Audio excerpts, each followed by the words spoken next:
Bom dia, irmãos. Graça e paz em Cristo Jesus. Bom estar aqui de novo na Igreja do Satélite. Sempre uma alegria compartilhar a palavra com vocês. Eu quero convidá-lo a abrir sua Bíblia no Evangelho segundo Lucas, capítulo 14, um desses textos que é um dos textos mais bonitos e expressivos sobre o convite de Cristo à mesa, à ceia, à comunhão. E hoje, tanto agora no culto, quanto depois na escola dominical, nós vamos conversar sobre o tema de missões, tá bem? E antes de ler o texto que vai ser projetado, nós vamos, na verdade, fazer uma caminhada lendo versículo a versículo, tá bem? Mas antes de ler, eu preciso que você tenha em mente o que está acontecendo no Evangelho segundo Lucas, no capítulo 14, tá? Jesus está na casa de um dos principais dos fariseus da região da Pérea, segundo aí os estudiosos, tá? É um sábado, diante de todos, Jesus tinha curado um homem que padecia de uma enfermidade, onde o corpo ficava todo inchado com acúmulo de líquido, tá? Um hidrópico. Alguém que sofria e, por conta disso, assim como outras tantas doenças, na época era considerado como alguém maldito. Também Jesus está na casa de um fariseu e um fariseu não fazia nada no sábado. Afinal, o sábado é um dia sagrado, o dia do Senhor, um dia que não se trabalha, inclusive fazendo bem. Então, Jesus está ali na casa daquele homem, Jesus cura esse hidrópico, e ele faz isso propositadamente para mexer mesmo com algumas percepções. Jesus está ali desafiando a interpretação legalista do sábado. Então, o ambiente onde Jesus está, ele é tenso. Jesus está na casa desse homem que não fala o nome dele. Certamente outros fariseus estão em volta. E é nesse clima que eles observam Jesus, nesse ar tenso. E depois de acontecer isso e uma conversa surgir, um deles diz assim: bem-aventurado aquele que comer o pão no reino de Deus. Jesus, a partir dessa cura, vem falando daqueles que deveriam estar à mesa. Alguns vão rejeitando e vão se incomodando com aquela ideia, porque Jesus vai falando de gente que não deveria estar à mesa segundo os olhos deles. Aí um deles solta essa frase. Jesus sabe exatamente o que ele está querendo dizer.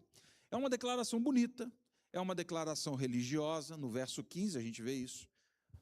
Mas Jesus sabe que no fundo, o coração deles não está voltado para aquilo que ele realiza, para a obra, e nem mesmo para aqueles que eles convidam à mesa. É nesse contexto que Jesus vai, então, falar e vai contar uma parábola. E você certamente sabe o que é uma parábola. Parábola é uma história onde se ilustra uma realidade maior, tá? Então a história em si não aconteceu, mas ela tem o objetivo de trazer luz, de falar, de ilustrar uma realidade presente, real, factual, mas ele traz por meio de uma parábola para fim de ensino, de método. Jesus falava por parábolas.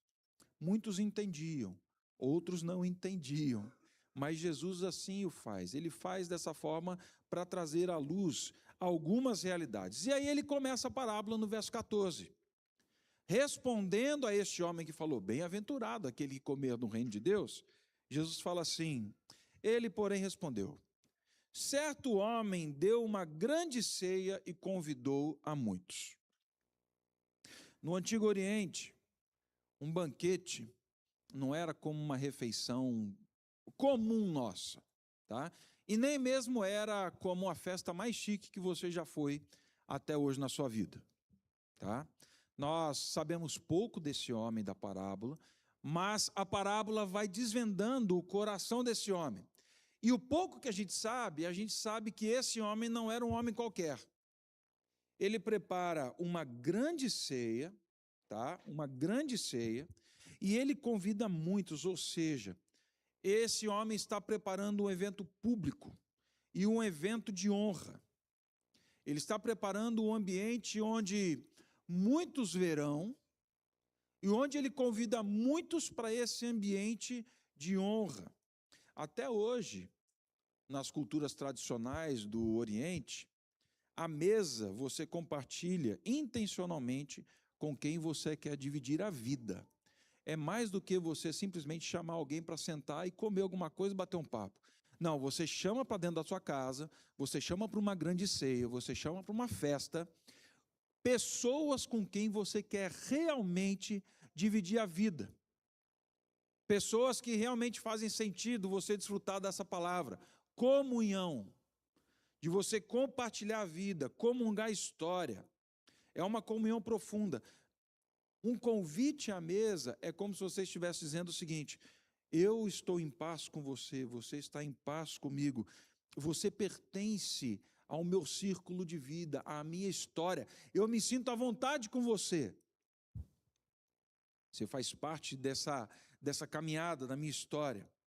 Então veja que é mais do que uma formalidade, é um convite para a vida. E recusar um convite desse não era só uma falta de educação. Recusar um convite era, em alguns ambientes, uma afronta pública. Era mais ou menos como dizer para alguém: eu não devo honra nenhuma a você, você não é digno da minha presença, por isso eu não vou pisar na tua casa. O homem da parábola, que a gente presume então, prepara uma grande ceia, como diz, um homem de muitas posses, era um desses banquetes extravagantes mesmo, com muita comida, com vinho bom, com dança, com presenças especiais, carne assada, muita abundância. A parábola continua.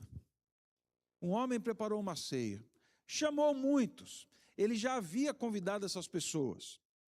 Então chega o dia e a hora da ceia. Enviou seu servo para avisar os convidados: vinde, porque tudo já está preparado. Ou seja, o tempo do banquete chegou. Está tudo pronto. O mestre não está esperando as coisas ficarem prontas. Tudo está preparado. Tudo está pronto. A única reação que você tem que ter agora a esse convite, do qual você já foi avisado, do qual você já recebeu o convite, é simplesmente vir, chegar. Não é uma festa que você chega e você fica sentado falando assim: vamos esperar o pessoal acabar de arrumar a mesa. Normalmente acontece isso em casa. Não. Tudo está pronto. O que você precisa fazer é chegar, vir, participar. O convite tinha duas etapas. Primeiro era feito um convite antecipado e os convidados confirmavam. Mas no dia da ceia, no dia da festa, no dia desses grandes banquetes, principalmente com pessoas que tinham servos como esse homem, assim como nos casamentos, um servo era enviado. E o servo era enviado casa a casa de convidado, às vezes mais do que um servo, para dizer: chegou a hora. Isso não era um gesto só de lembrança, não é porque eles não tinham o Google Agenda, tá? Mas era, de novo, um gesto de honra daquele que convidava, dizendo assim: você foi lembrado. O Senhor está à sua espera. A sua cadeira já foi colocada, você tem lugar na mesa.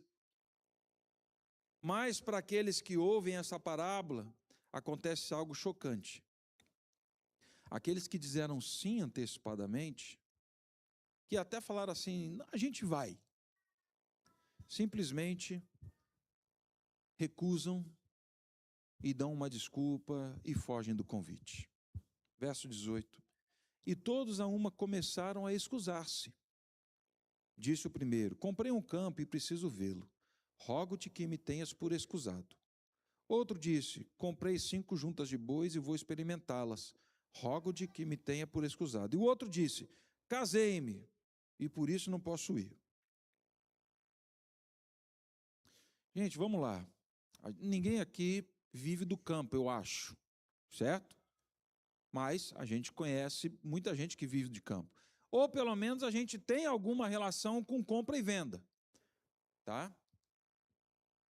Você compraria e investiria os seus bens todos num campo para depois ir lá falar assim: agora eu vou lá dar uma olhadinha nessa terra que eu investi todos os meus recursos nela. Bom, deixa eu ver se essa terra é boa mesmo.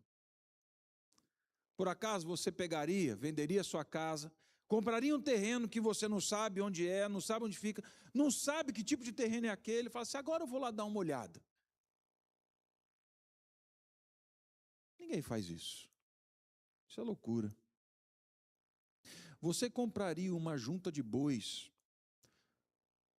Às vezes é estranho falar isso hoje, né, para muita gente.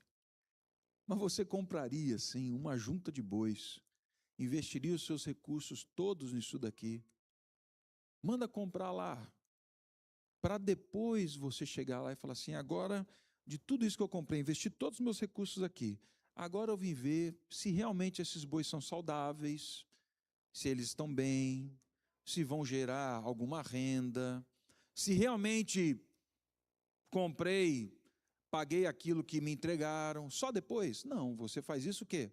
Antecipadamente. Você olha e depois compra. O terceiro olha e fala assim: eu casei, e como eu estou casado, a vida parou. Não vou participar.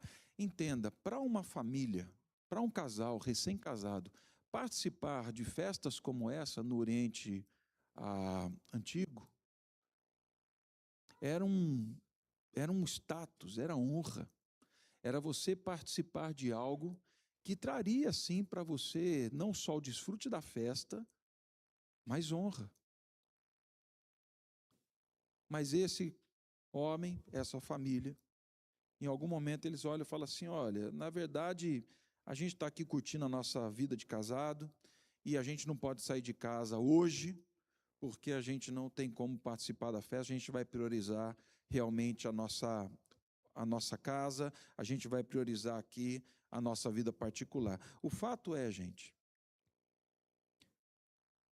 os 3 casos da parábola estão dizendo para aquele senhor o seguinte: temos coisas bem mais importantes e mais relevantes do que desfrutar do convite do banquete que você já nos fez e que você já preparou e que você já falou assim: é só você vir e participar. Tudo que temos para fazer é muito mais importante. 3 desculpas. A verdade é a seguinte: eles não querem ir, eles não querem participar, eles não queriam estar com o anfitrião, e só tem um motivo para recusar o convite, gente: nós não queremos estar com esse homem. Deixa eu tentar traduzir esse negócio para você, para que talvez fique um pouco mais claro. Amanhã chega no seu WhatsApp um save the date, tá? Tal dia, convido você para uma festa. Essa festa, tá? Ela vai ser dada em celebração à vida de alguém. E você percebe que essa festa e esse convite está endereçado a você, você foi pensado, tá? Mandaram um recadinho pessoal para você, e mais, a pessoa mandou também um descritivo de tudo o que ia acontecer. Falou onde ia ser. Esse banquete, essa ceia, essa festa, é um lugar que você sempre quis ir, e você nunca teve condição de ir. A comida, ele já adiantou o cardápio.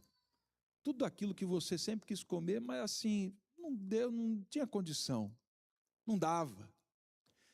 Ele também me deu acesso a alguma lista de convidados. Eu olhei e falei assim: olha só, rapaz, vai ter um bando de gente lá que, né? E mais, é uma data que não tem nada na sua agenda. Está tudo certo. Só tem um motivo pelo qual alguns de nós diriam: não, não vou. O convite teria uma recusa, no caso de eu simplesmente não querer comunhão com o anfitrião. Não quero. Não quero estar na presença dele. Esses dizem não. Verso 21. Voltando o servo, tudo contou ao seu senhor. Então, irado, o dono da casa disse ao seu servo, e aqui eu preciso fazer uma pausa, porque aqui mostra algo do coração da parábola, e que Jesus está apontando e que diz respeito ao próprio coração dele e ao próprio coração do próprio Deus. Porque ele prepara a ceia, ele convida. Eu me lembro abertamente de João 1, versículo 13. Ele veio para os que eram seus, mas os seus não receberam. Ele olha, ele vê, todos confirmaram, e o texto diz que o dono da casa ficou irado, e com razão, gente. Uma escusa dessa era um insulto gravíssimo, era um tapa na cara do anfitrião. Um homem rico, poderoso, no século I, para reaver a sua honra, e vocês certamente já ouviram algo dessa natureza, por exemplo, com o missionário Vladimir, que algumas coisas no Oriente não são por compromisso, são por honra. Tá? Por causa da honra, ele poderia pedir um ressarcimento. Era um insulto gravíssimo. Era uma declaração de inimizade. Um homem rico dessa época poderia exigir reparação pública. Mas veja só o que o texto diz. Esse senhor, esse homem que se ira com a escusa, ele diz ao seu servo: sai depressa para as ruas e becos da cidade, traze para aqui os pobres, os aleijados, os cegos e os coxos. Normalmente, quando uma pessoa dessa natureza fica irada, o coração se fecha. No caso desse senhor, não. Quando ele percebe o que está acontecendo, o coração dele se alarga, se abre. O coração dele vai numa outra direção, na direção de algo que ninguém imaginaria ir. Ele não se fecha, ele não busca vingança. O que ele faz? Ele busca gente. Veio para os que eram seus, mas os seus não receberam. Aí o texto de João continua: mas a todos quantos receberam, deu-lhes o poder de serem feitos filhos de Deus. E repare o grupo que ele menciona. Saia, traga os pobres, aleijados, cegos e coxos. De novo, uma parábola cheia de questões da própria cultura. Essas pessoas eram marginalizadas na sociedade. Não tinham como retribuir um convite, carregavam um estigma, eram pessoas que passavam em algum lugar e falavam assim: não, aquele dali não pode. Em alguns desses, entrar na cidade já era motivo de serem apedrejados e mortos. O Senhor está falando: traz todos esses, traga para dentro da ceia, traga para dentro da minha casa, traga para dentro do banquete. Por quê? Porque o Senhor não está preocupado com status, o Senhor está preocupado em estabelecer relações permanentes com que Ele divida a graça, a misericórdia, a bondade, a fartura que Ele tem. Verso 22, o servo vai, procura essas pessoas, enche a casa, mas ele chega e diz: Senhor, está feito como mandaste, o problema é que está sobrando lugar. O Senhor preparou uma ceia tão farta que está sobrando lugar, o que a gente faz? O servo já chega sabendo do coração do Senhor. Ele sabe o que o Senhor vai dizer. Já fizemos o que o Senhor ordenou, e agora, o que a gente faz? Ele já sabe o que o mestre vai dizer. Ele diz: sai pelos caminhos e atalhos. E essa palavra que está aqui, obriga, na verdade, é uma palavra que não é pela força, não é pela violência. A ideia aqui de uma insistência urgente. Compele as pessoas a virem. É uma urgência apaixonada. O banquete está pronto. É o servo dizendo: venham, venham, porque o Senhor e a graça do Senhor extravasou de tal forma que Ele quer você no banquete dele. O mestre quer a casa cheia. Essa é a chave. Ele não é um colonizador. Ele não é um conquistador. Ele é um Senhor que quer relação e casa cheia. Deixa eu tentar conectar isso com a gente. Ao longo dos séculos, essa parábola, ela é tida como uma das imagens da missão do próprio Deus na história. E o contexto de Lucas confirma isso. Verso 13, Jesus entra em Jerusalém, Jesus olha para Jerusalém, do capítulo 13, verso 34, na verdade, e Jesus olha e fala assim: quantas vezes eu quis reunir vocês, como a galinha reúne os pintinhos debaixo das suas asas, mas vocês não quiseram. Cristo veio, mas muitos o rejeitam e o rejeitaram. Mas o coração de Jesus qual é? É o coração do anfitrião da parábola. Ele quer reunir, ele quer acolher. A casa está preparada, a ceia está preparada. 2000 anos atrás, Jesus já deu uma ordem para a gente: façam discípulos de todas as nações. Mas o que é fazer discípulos? Ele vai dizer: ensine-os a guardar todas as coisas que vos tenho ordenado, batize-os em nome do Pai, do Filho e do Espírito Santo. Ou seja, os ensina numa relação trinitária. Mas convidem pessoas à casa. Convidem pessoas para a relação com o anfitrião que você conhece. Hoje a gente tem no mundo cerca de 8,3 bilhões de pessoas. Você sabe quantas pessoas sequer ouviram do Evangelho até hoje? Cerca de 3,5 bilhões de pessoas não tiveram acesso ao Evangelho. Não ouviram de um Deus que preparou uma ceia e falou assim: está posta.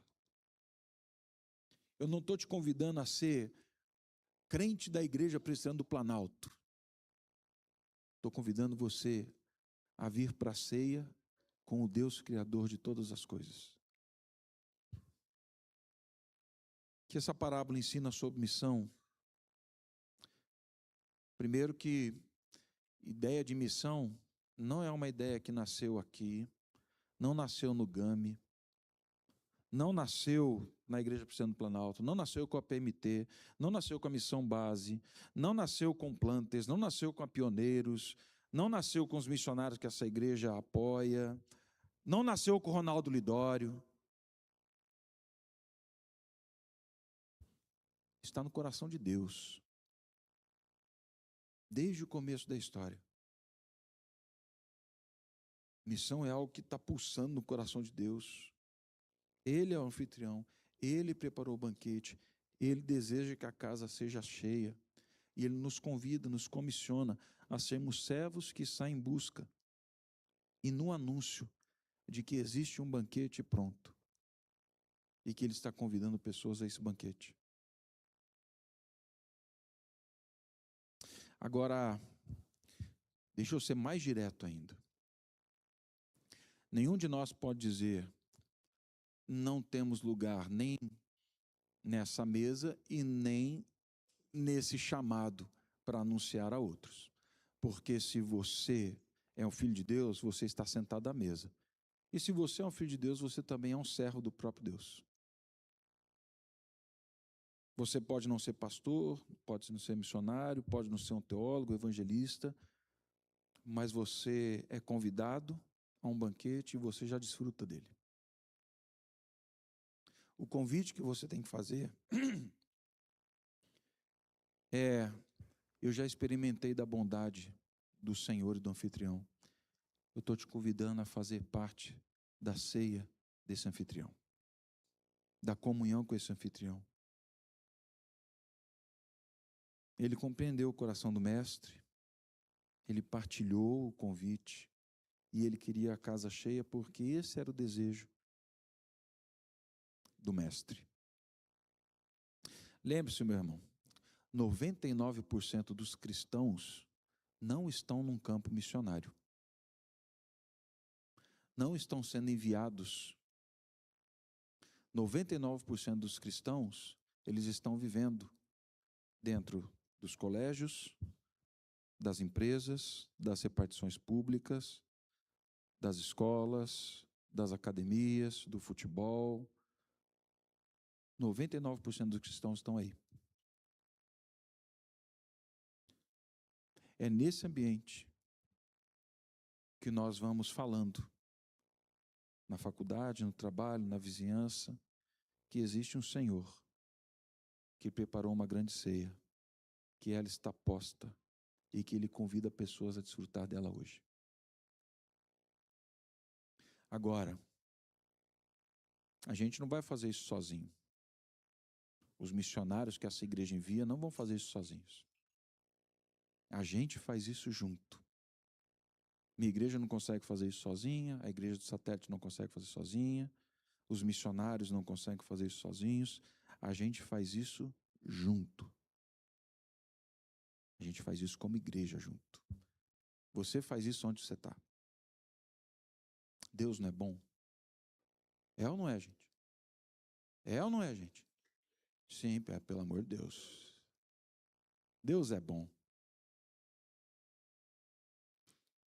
Você já desfruta da ceia. Você já desfruta da comunhão. O que a gente precisa fazer é: venha. O meu Senhor está te convidando para sentar e desfrutar da presença dEle. Ele está te convidando para entrar dentro da casa dEle, para ter uma relação com Ele. Ai, Tiago, mas isso é perigoso.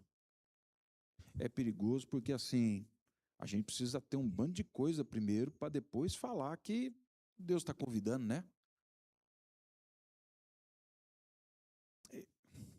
Entenda que Deus não veio chamar os sãos. Jesus mesmo falou isso: eu vim chamar pecadores. E na medida em que se senta na mesa, você aprende um novo jeito de ser gente, de ser amigo, de ser pai, de ser mãe. Ele chama para vir como está, mas uma vez que você entra na ceia, ninguém permanece como está. É transformado pela presença do anfitrião. A dignidade, a honra dele é tão grande que não há como ficar com vestes maltrapilhas diante dele mais. E sabe o melhor disso tudo? No caso de não haver vestes e roupas prontas para uma festa dessa, o que se sabe do Oriente é que o anfitrião tinha roupas prontas, vestes, para dar àqueles que precisavam. Então o convite é a todos. O que a gente faz? Anuncia a grande ceia. A gente convida a relação com esse Senhor que é bom.